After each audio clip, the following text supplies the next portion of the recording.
I believe this is take 6 or take 7 of the second part of Cobb meets Ichiro. Right now it's switch engine meets locomotive going in 2 different directions on track. I just can't get this right. It takes so much practice to do a trick bunt like this correctly.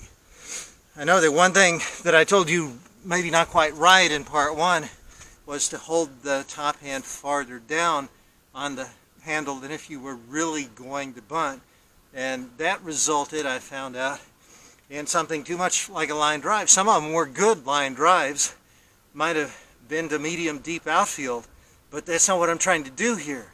So you actually want to look just like you're going to bunt. You don't want to bring the bat too far back. That's one of the things I'm doing wrong. Just lever out and then in again with the bottom hand, and let the top hand with the fingertips just, I call this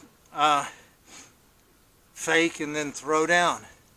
And I just want to push down with those bottom, with the fingertips on top. I'm hoping this will just loop over the third baseman's head. The other thing that I think it's really something I might not be able to do on this machine because it gives me no time to get back into the box, but it really helps if I actually take off for first base when I lower the barrel into the ball. So maybe I should do this by trying to go after every other pitch. Oh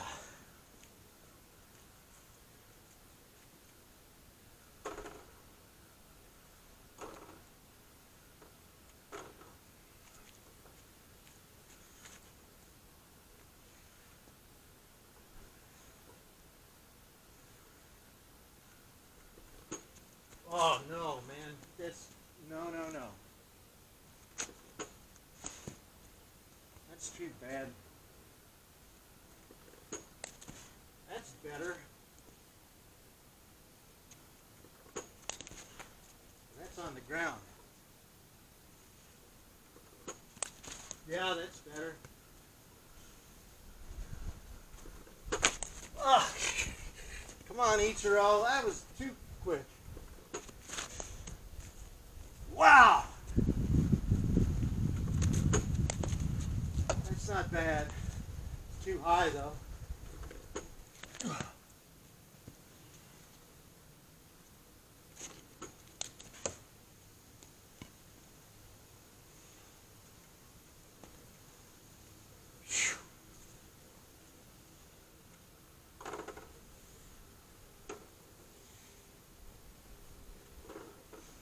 The hardest thing I've ever tried to do with a bat.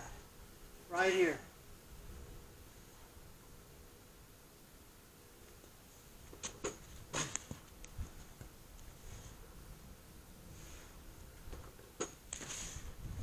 A piece of it. Yeah, that's better. Yeah, that's perfect.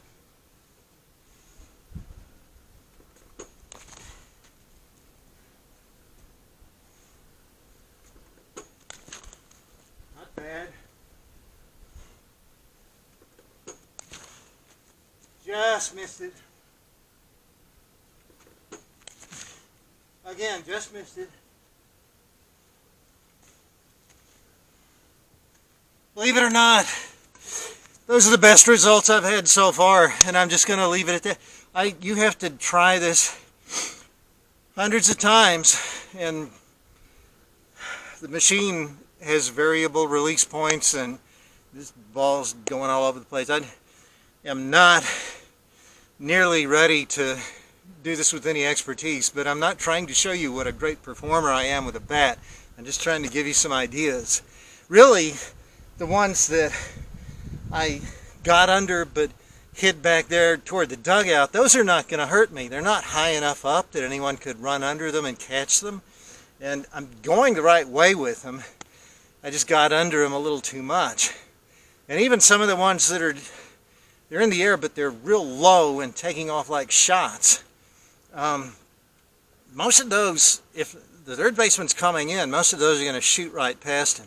Those are not going to go over his head, but they could have a good result too. So I am kind of, zeroing in on the area that I want to be.